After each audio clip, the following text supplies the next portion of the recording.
भाजपा के जो नेता बैठे हैं, इन सब का मानसिक स्थिति ठीक नहीं है। जो सरकार भेड़ियों से गरीबों को नहीं बचा पा रही है, जो सरकार गुलदार से गरीबों को, किसानों को नहीं बचा पा रही है, तो वो सरकार हमारे स्वास्थ्य की चिंता क्यों कर रही है?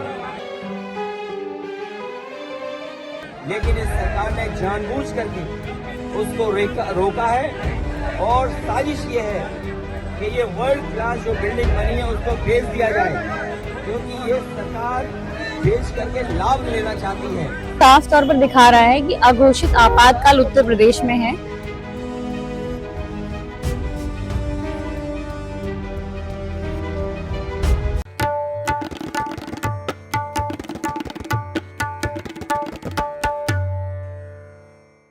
नमस्कार, आदाब, आपका स्वागत है द रेड माइक पर। मैं हूं अमन। इस समय हम मौजूद हैं सपा कार्यालय के बाहर और अखिलेश यादव के घर के पास। आप देख सकते हैं हमारे पीछे कैसे पुलिस ने पूरे रास्ते पर बैरिकेडिंग कर दी है और चारों तरफ रास्ता बंद कर दिया गया है। सपा के कार्यकर्ता प्रदर्शन करने के लिए यहां आ रहे हैं और वो अभी अखिलेश के घर के बाहर ही मौजूद हैं, क्योंकि वो सभी कार्यकर्ता इंतजार कर रहे हैं कि शायद अखिलेश निकलेंगे और प्रदर्शन करेंगे। ये पूरी बैरिकेडिंग और ये रास्ता सिर्फ इसलिए ब्लॉक किया गया है क्योंकि अखिलेश जयप्रकाश नारायण ट्रस्ट का जो JPNIC बिल्डिंग बनवा रहे हैं वहाँ पर माल्यार्पण करने जाना चाह रहे थे, लेकिन अखिलेश को ना वहाँ जाने से रोक दिया गया सरकार की तरफ से, और कोई भी प्रदर्शन ना कर सके उसके लिए पुलिस लगातार बैरिकेडिंग और रास्तों को बंद कर रही है। अखिलेश समाजवादी पार्टी ने अपनी तरफ से एक लेटर भी लखनऊ विकास प्राधिकरण LDA को भेजा था, लेकिन LDA ने उस पर जवाब दिया कि वहाँ पर बिल्डिंग में निर्माण कार्य चालू है, इधर उधर मलबा पड़ा हुआ है और बारिश के मौसम की वजह से वहाँ जीव जंतु हो सकते हैं।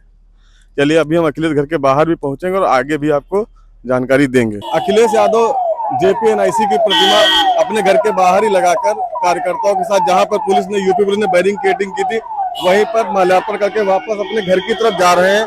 अखिलेश यादव ने यहाँ पर कार्यकर्ताओं के साथ साथ मीडिया को भी संबोधित किया और सभी से कहा कि सभी को ये सरकार कोई काम नहीं करती है, जो काम हो रहे हैं उनको भी रोक रही है और माल्यार्पण करने जाने देना से रोकना एक हिसाब से अधिकारों का हनन है। और उन्होंने ये भी कहा कि वो कार्यकर्ताओं को खुद तो पूरे सभी लोग रामनवमी की छुट्टी मना रहे हैं, उनको छुट्टी भी मनाने नहीं दे रहे हैं। जो सरकार भेड़ियों से गरीबों को नहीं बचा पा रही है, जो सरकार गुलदार से गरीबों को, किसानों को नहीं बचा पा रही है, और अभी तक ये सरकार पता नहीं कर पाई है कि गरीब के बच्चों पे हमला कौन कर रहा है जिसकी वजह से जान जा रही है, तो वो सरकार हमारे स्वास्थ्य की चिंता क्यों कर रही है कि वहां पर कुछ हैं बिच्छू हैं। ये कौन बोल रहा है बिच्छू हैं? इन्हें हमारे स्वास्थ्य की इतनी क्यों चिंता है कि हमें बिच्छू आ जाएगा? सरकार में ही बिच्छू हैं। JPNIC वर्ल्ड क्लास एक जगह बनी है, और मुझे याद है जिस समय नेताजी ने शिलान्यास किया था उस समय देश के सोशलिस्ट नेताजी के साथ जॉर्ज फर्नांडिस से लेकर के बहुत बड़े पैमाने पर नेता रहे थे उस समय, और इस समय यही कोशिश थी कि देश का सबसे अच्छा एक सेंटर बने जहां पर समाजवादी लोग इकट्ठे हो सके। और जिस तरीके से इंडिया हेरिटेज सेंटर बना है उससे भी अच्छा या उससे बेहतर बने, तो आज के समय पर जो मॉडर्न जितना भी इंफ्रास्ट्रक्चर हो सकता था JPNIC के अंदर दिया गया है। स्पोर्ट्स सेंटर भी है, कॉन्फ्रेंस हॉल भी है, पार्किंग स्पेस भी है, और लोहिया पार्क से मिलकर के इसलिए बनाया गया जिससे दोनों समाजवादी नेताओं का आपस में एक जगह ही हम लोग सम्मान दे सकें। लेकिन इस सरकार ने जानबूझ करके उसको रोका है और साजिश ये है कि ये वर्ल्ड क्लास जो बिल्डिंग बनी है उसको बेच दिया जाए, क्योंकि ये सरकार बेच करके लाभ लेना चाहती है। मैम, आप समाजवादी प्रवक्ता हैं, आप जो भी आके पूरा घटनाक्रम है उसको आप किस नजर से देखती? सरकार का को मतलब अखिलेश जी को वहाँ माल्यार्पण कर देते तो ऐसा क्या हो जाता है कि जेपी एनआईसी उनको जाने से रोका गया? नहीं, देखिए जिस प्रकार से आज पूरा घटनाक्रम हुआ, इससे तो स्पष्ट दिख रहा है कि सत्ता में जो लोग बैठे हैं, भाजपा के जो नेता बैठे हैं, इन सबका मानसिक स्थिति ठीक नहीं है। तभी इस प्रकार की लोकतंत्र की हत्या करने वाली स्थिति आज पैदा हो गई। आप ये समझिए कि माननीय जयप्रकाश नारायण जी का और यादव परिवार का पुराना भावनात्मक संबंध रहा है, और माननीय अखिलेश यादव जी हमेशा से माननीय जयप्रकाश नारायण जी के को याद करते रहे हैं। उनके चूंकि वो महान पुरुष थे और समाजवादी पार्टी के समाजवादी नेता थे, तो उनकी याद में उनको माल्यार्पण करना चाहते थे, उनको सम्मान देना चाहते थे। तो जिस प्रकार से भाजपा सरकार ने जिस प्रकार से छावनी बना दिया पूरे राजधानी को कि माननीय अखिलेश यादव जी माल्यार्पण ना कर सके, ये किस प्रकार से अपमानित कर रहे हैं महापुरुषों को। माननीय जयप्रकाश नारायण जी, उन्होंने तो संपूर्ण क्रांति का बिगुल फूंका था, तब जाके सत्ता परिवर्तित हुआ था। आप ये समझिए कि आज जिस प्रकार से माननीय अखिलेश यादव जी के साथ साथ समाजवादी पार्टी के सैकड़ों हजारों नेता कार्यकर्ता आज सड़कों पर उतरे और आंदोलन किया हम लोग ने और धरना प्रदर्शन किया, तो अब तो संपूर्ण क्रांति का बिगुल फूंक चुका है। और जिस प्रकार से अभी 2024 के चुनाव में भाजपा हाफ हो गई उत्तर प्रदेश में, अब आप देखिएगा कि 2027 के विधानसभा चुनाव में भाजपा पूर्णतः साफ हो जाएगी। आप कैसे पीडीए समाज का कैसे आप रास्ता रोक सकते हैं? ये 94% इनकी आबादी है। ये सत्ता में बैठे लोग ये पीडीए समाज का रास्ता रोक रहे हैं, ये पीडीए समाज की आवाज रोकना चाह रहे हैं।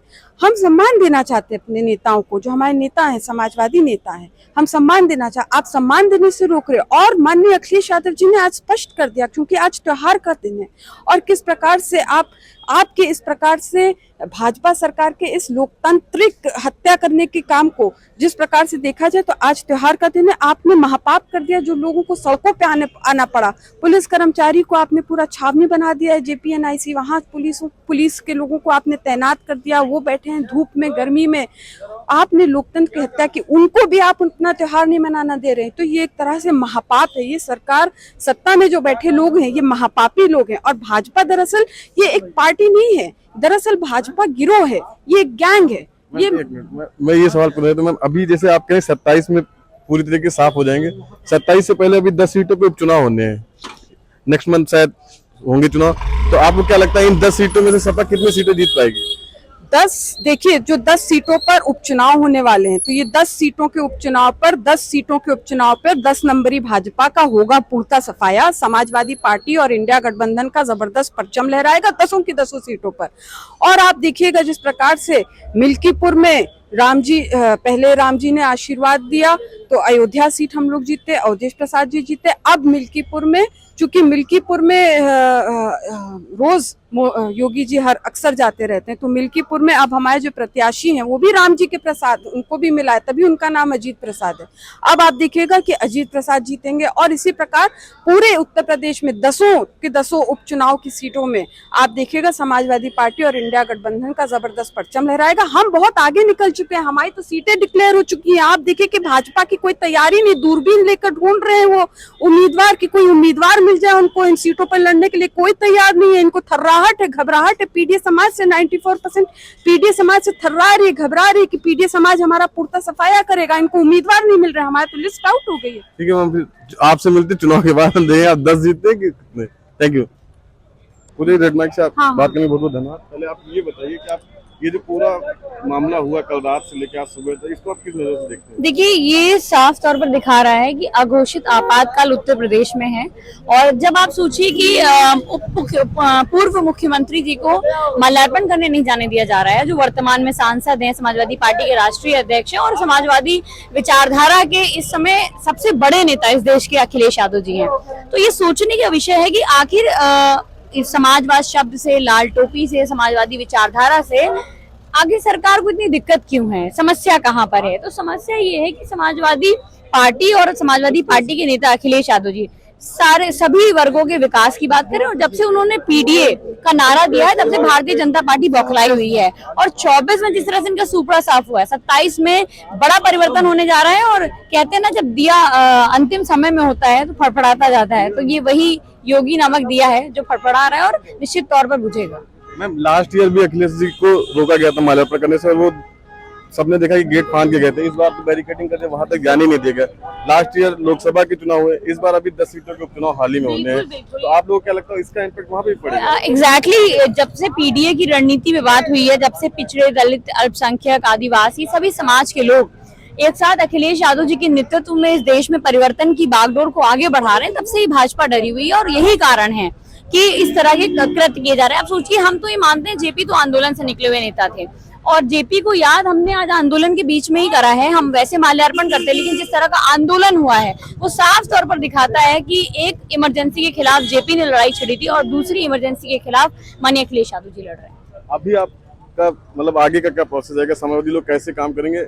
नेक्स्ट चुनाव मान लो उपचुनाव तो हो जाएंगे, इसके बाद फिर आगे आप लोग सत्ता की क्या तैयारी करें? ग्राउंड में कार्यकर्ताओं की तैयारी जानना चाह रहा हूँ। निरंतर काम चल रहा है बूथ और सेक्टर पे, और मेनली बूथ सेक्टर जोन हमारे इंपॉर्टेंट है। हम उन पे काम कर रहे हैं, अपने बूथ कार्यकर्ताओं से मिल रहे हैं, बूथ कमेटी बना रहे हैं, और यही हमारी रणनीति है कि जनता के सुख और दुख में शामिल होकर के उनके तमाम मुद्दों को मुखरता से सड़क से लेकर सदन तक उठाएं। मैम, क्या समाजवादी कार्यकर्ता हरियाणा की हार, कांग्रेस की हार से भी सबक ले रहे हैं कि वहाँ वो हर तरह से जीत रहे थे, मतलब एग्जिट पोल हो या एग्जिट पोल हो, या वहाँ के नेताओं सबको लग रहा था कि कांग्रेस की गवर्नमेंट बन रही है, वो हारे?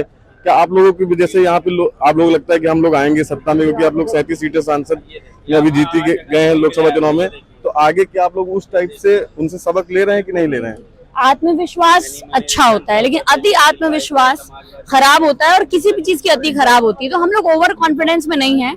हम लोगों ने बहुत कुछ सीखा, और हम जानते हैं कि भाजपा इतना छल परपंच करती है, इतने षड्यंत्र करती है, तो इसके षड्यंत्र के लिए हमको सचेत रहना पड़ेगा, सतर्क रहना पड़ेगा, और बूथ पर मजबूती के साथ डटे रहना होगा। बीच बीच में सपा नेताओं को लेकर भी जो ये आपराधिक मुकदमे लिखते जाते हैं, उनसे भी नाम खराब होता है। अभी जैसे मिल्कीपुर सीट से वो चुनाव लड़ रहे हैं, अवधेश प्रताप के बेटे, उनपे भी एक अपहरण का मुकदमा दर्ज हुआ। जनता जानती है कि ये मुकदमे राजनीतिक मुकदमे हैं, और इसका कोई इम्पैक्ट लोगों में नहीं पड़ता। फुल एंड फाइनल लास्ट सवाल आपसे मैम, 10 सीटों पे उपचुनाव होगा, सपा कितनी सीटें जीतेगी? 10 में 10 पक्का? पक्का। रिजल्ट के दिन आपसे मिलने आऊंगा। Thank you ma'am.